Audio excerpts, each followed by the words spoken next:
So Zach and I are starting a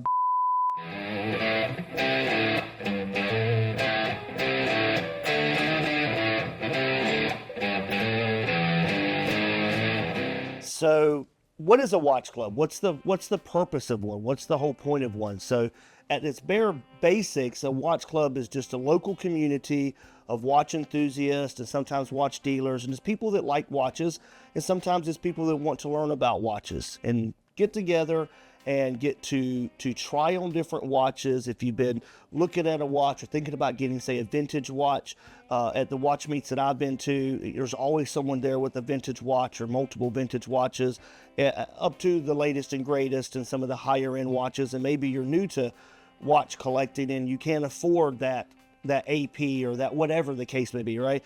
There's a chance there may be one or two there, and it gives you a great chance to spend some time, with those pieces, but definitely to build a community. Zach, how would you break down the purpose? So some of the benefits of being a part of a watch club, you went ahead and took the first point that was right at the top of my head, which was you are going to get access to watches that you don't normally get to. Maybe there's somebody who's from a different area that's recently moved in, and maybe they had access to watches in their market that you didn't, where you were. So you're going to get to see some different stuff. Vintage is definitely another thing. You're going to have a lot of interesting and quirky watches, and a lot of them come with fun stories. A lot of the guys who show up and have their watches, they're ready to tell you the story of, either that watch or how they got it. And it's interesting. It definitely creates a conversation. I will also say that I have yet to go to one of these meetings and not learn something. You're going to meet somebody who's an expert on something. At a RedBar event in Alabama that I attended last year, I met a guy who was just, Zenith was his thing. So he could sit there and he could talk to you about Zenith all day long. He may not be able to talk about, any of the other brands quite in the depth that he could Zenith, but he could just go and talk about Zenith until he was blue in the face. So you can always pick something up. You're always going to learn something. The big benefit, especially for our spouses, is that we can go and enjoy the hobby without driving them crazy. They don't. Maybe we get to talk about watches, and for once, it's not just to them. Somebody else is, oh, look at this, or what did you think of this, instead of them just having to hear it and wish that they were hearing about anything else. Also, a lot of the times where you get to talk about watches is when you're at the store. Well, when you're in a store, there's at least some, maybe pressure to buy, or at least pressure not to take the salesperson's time up too much, because okay, they probably need to be helping other clients or whatnot. So it lets you take as much time as you want and just relax, talk watches in an environment that you don't feel like you've got to do something. 100%, and a lot of people that have never been in sales, they don't really understand that philosophy of if you're in sales, it's always about, okay, I'm helping this client right now, but there may be three more waiting, right? Yeah. And so it does take all of that pressure off. So when it comes to types of events that are out there right now, basically the short is a group of people that meets in restaurants or maybe coffee shops. Sometimes it's individual's garage or place of business, that type of thing. But that's kind of the types of events that are out there. Zach, won't you tell us about some of the types of events that you've seen? Sure. When I think of watch events, there's quite a few that come to mind, but I would say the top of the pile is Watches and Wonders. So it is a event that is put on where the manufacturers actually come in. They build these, in many cases, multi-story booths. And it is just this incredible opportunity to come in, see their latest novelties for the new year. It takes place at the beginning of April every year, and it's just a really, really impressive event. I've wanted to go for over a decade now. Before it was Basel World, now it is Watches and Wonders, but it's on my bucket list, and before too long, we're going to have to make it out there and check it out. So that would be the example of one event where you actually have manufacturers showing off new product. You can also have things like the Wind Up Watch Fair, which is put on by Worn and Wound, and it is just a bunch of micro brands and independents, and it's an opportunity for you to come into maybe more of a regional level and check out the latest wares as opposed to more of a global phenomenon. You've also got events like the Horological Society of New York's lectures and their classes. So most of those do take place in New York, but they've been branching out. In fact, there was recently one in Charlotte, which is about 3 hours from us, where unfortunately we could not make it, but it would have been a great opportunity to go in and just learn about whether it's history or watchmaking. They have a ton of different topics. You've also got, just more local events. So like things like Cars and Chrono. So much like Caffeine and Octane, or Cars and Coffee, if you will. Just kind of get-togethers where you've got kind of a theme going on, and it's just a bunch of guys who share a common interest. And then you've got boutique events, AD events, where maybe the dealer that you deal with is putting on something. I know that back in May, we've talked about it a couple of times, I think, on this channel, but we had the VP of Tudor out, or the president of Tudor out, and we had this cool VVIP event out at the Commodore Club on Wrightsville Beach, and you're getting to see the latest wares. You're getting to actually meet the people behind the product that are leading these brands, and it's a really, really just neat experience for sure.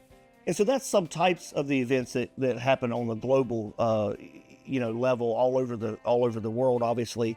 As you get more into the details of individual clubs, you've got some great local clubs. Charlotte's got one, which is Carolina Watch Club, which is an amazing one in Charlotte. The same thing, Zach was just referred to a few minutes ago.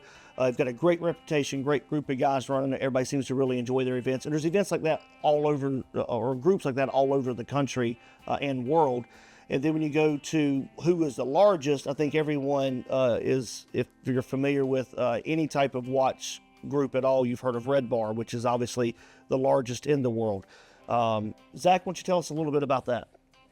Sure. RedBar was founded in 2007. It was founded by Adam Craniotis and Dr. Jeffrey Jock. And it started out as just, two guys that I believe it was a Cobalt event, which is kind of a very specific kind of tool watch brand. But they met at an event that was actually a lunchtime get-together, interestingly enough. And they'd hit it off there, and then when they're on their way back to work, they realized that they're kind of headed to the same place. Turned out they worked a block from each other. So once a month, they would make a point of getting together for dinner and just to talk watches at a bar that was actually called RedBar, which is where the name came from. And, it kind of grew organically from, just a couple of guys to 3 to 5. And then next thing you know, it is the largest watch collecting community in the world. We have chapters all over the place. Huntsville, Alabama has an active chapter. I know there's a very strong one in Raleigh. You've of course got, huge ones in the big cities. So there's just groups of people meeting all over the place. And just to kind of to show or make a testament to how big RedBar has gotten, every year we have RedBar special edition releases where they're actually bringing out watches that are RedBar co-branded for people to collect. And one of them, I want to say they made 30, if I'm not mistaken, of the Frederic Constant High Life perpetual calendar. So we're talking about that one. I want to say it may have been in the low 5 figures. It may have been just slightly over the regular $9,995 price tag that they have. But to think that you've got a big enough organization out there that 30 people are going to spend 5 figures on a watch is pretty impressive. So what do we want to try to do differently? One thing is we want to have our first couple of events at our studio. We have space for everyone to kind of mingle around and chat, and some tables for people to lay their watches out and get to know each other a little bit better. One awesome thing about locally here as our chapter, we'll have an AD, that is at Rolex and Omega and Tag and Breitling and Oris and Hamilton, all these other, watch amazing watch brands. And so you get to, take some time with him and just ask him the questions that, maybe you're not comfortable asking in the store, or maybe it's really, Zach, I'm sure you get some guys that ask like really in-depth questions, and this way you'll have a little bit more time to talk to them. Exactly. You don't have to have the pressure of feeling like, okay, he's working. I can't just sit here and talk watches. It'll be a fun opportunity to actually just sit here and enjoy a casual conversation in a laid-back atmosphere with the guy who, usually you only see him in maybe not the most laid-back atmosphere. Absolutely. And speaking of atmosphere, moving forward, we want to find some local coffee shops, some local restaurants, some local businesses, and really try to build, as we said early on, we're trying to build that community. And that's a line said on so many YouTube channels and so many, marketing tools, but we truly mean it. Like Zach said earlier, our wives can only stand so much watch talk before they're like, I just really don't care. Like, I get it. You like the watch, right? And I'm joking a little bit. They put up with a lot out of us. But this way, you may be telling your story and how excited you are about your watch, but the guy you're telling it to, he's more excited than you are because he's been wanting to see that watch. So that's kind of the environment that we're wanting to build.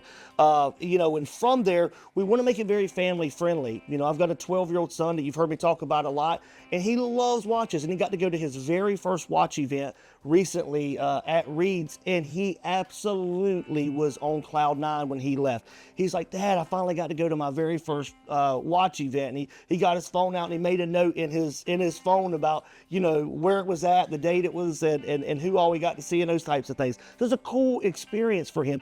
And how else do we, any hobby, you got to teach the younger ones coming up, or, it all dies off. So I think it's a good opportunity to sit down with some younger people and go, hey, here's the difference between this watch and that watch, and this is what we mean by this movement and that movement, and get some one-on-one opportunity for many different people.